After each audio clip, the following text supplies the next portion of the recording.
Bonjour mes amis, à la suite de notre émission, nous vous proposons un thème, c'est l'appel de Dieu dans ma vie.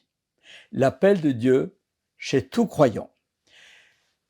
L'appel de Dieu, c'est notre sanctification. Nous sommes appelés à être sanctifiés, c'est-à-dire mis à part pour Dieu. Et être mis à part pour Dieu, c'est le sens du mot sanctus, être mis à part. Être sanctifié, cela signifie que l'appel de Dieu, c'est que nous demeurions en lui et qu'il règne en nous, selon Jean chapitre 14, verset 23. Et si nous demeurons en lui, alors le Père et le Fils vont demeurer en nous. Voilà notre appel. C'est extrêmement important de comprendre que l'appel est notre sanctification parce que, comme ça a été dit précédemment, si à la lumière de 1 Jean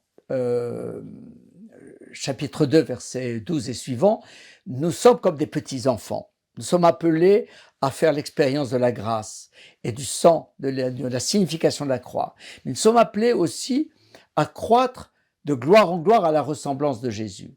Et nous passons de petits-enfants à jeunes gens, où nous expérimentons la victoire de Jésus.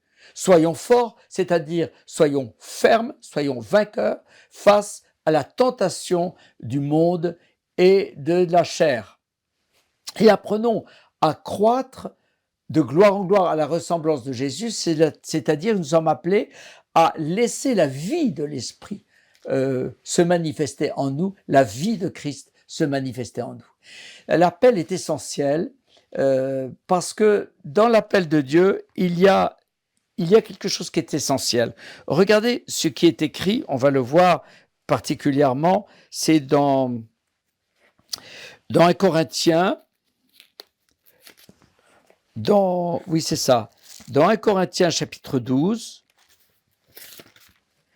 lorsqu'il est écrit, verset 16, « Ne savez-vous pas que vous êtes le temple de Dieu et que l'Esprit de Dieu habite en nous ?» C'est important de comprendre que l'Esprit de Dieu, nous devons entretenir l'onction du Saint-Esprit en nous. Nous avons aussi dans la première épître de Jean quelque chose de très important. Alors, je reviens dans 1 Corinthiens, chapitre 4, quelque chose qui est très, très, très important à comprendre, au verset 1, « Ainsi qu'on nous regarde comme des serviteurs de Christ et des administrateurs des ministères de Christ. » Des serviteurs, c'est-à-dire ceux qui servent. Un serviteur, il obéit à son maître. Mais aussi, si vous regardez, administrateur des mystères de Dieu, qu'est-ce que ça veut dire? Ça signifie que la première caractéristique de l'administrateur, c'est qu'il demeure fidèle. Fidèle, ça veut dire attaché à son maître et il veille à révéler justement ce mystère. Voyez un peu plus loin. C'est pourquoi ne jugez de rien, car à la fin, lors de la venue du Seigneur, c'est lui qui mettra en lumière ce qui est caché dans les ténèbres et qui manifestera les desseins des cœurs. Vraiment, l'appel de Dieu, c'est essentiel que nous comprenions que c'est de croître à la ressemblance de Jésus. Et de comprendre que c'est en croissant à la ressemblance de Jésus, et là je reviens dans ce que je voulais vous dire dans la première épître de Jean, au chapitre 2, je dirais même 2 et 3, quelque chose qui est essentiel, c'est que le cœur du Père demeure en nous. Le cœur du Père demeure. Les désirs du Père deviennent nos désirs. Et c'est à ce moment-là que le Saint-Esprit, et on le voit dans 1 Corinthiens 12, 13 et 14, le Saint-Esprit nous va nous orienter dans les caractéristiques du serviteur, en manifestant quoi? en manifestant un autre niveau d'appel, c'est-à-dire nous sommes appelés à être d'abord des adorateurs, des ambassadeurs de Christ, oui. Nous sommes appelés à devenir des intercesseurs. Nous sommes appelés à... la sanctification signifie se sanctifier. La parole de Dieu dit dans Hébreux au chapitre 12 que sans la sanctification, nul ne verra Dieu.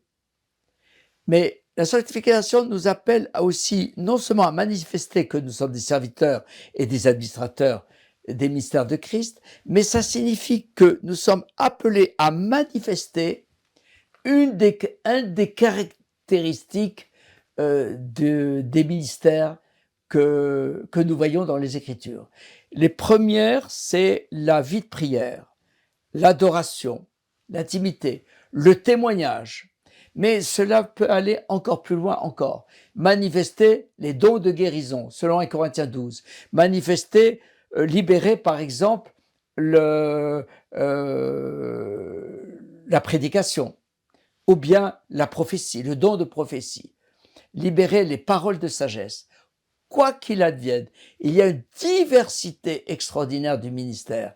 Mais, comme le dit l'apôtre Paul, à travers les ministères, c'est-à-dire mon ministère signifie les services, un ministre c'est un serviteur, ce qui est essentiel, c'est que selon Éphésiens au chapitre 5, ce qui est important, on le voit aussi dans le chapitre 4, ce qui est important, c'est pour amener, Paul explique, pour que le perfectionnement de Christ demeure en nous, pour que nous parvenions au perfectionnement de Christ. Autrement dit, les 5 ministères dont nous parlons souvent dans 1 Corinthiens 12 ne sont pas là comme l'appel n'est pas lié à ces 5 ministères, mais qu'avec ces 5 ministères, nous parvenions à non seulement croître, mais arriver à la perfectionnement de Christ en nous. Amen.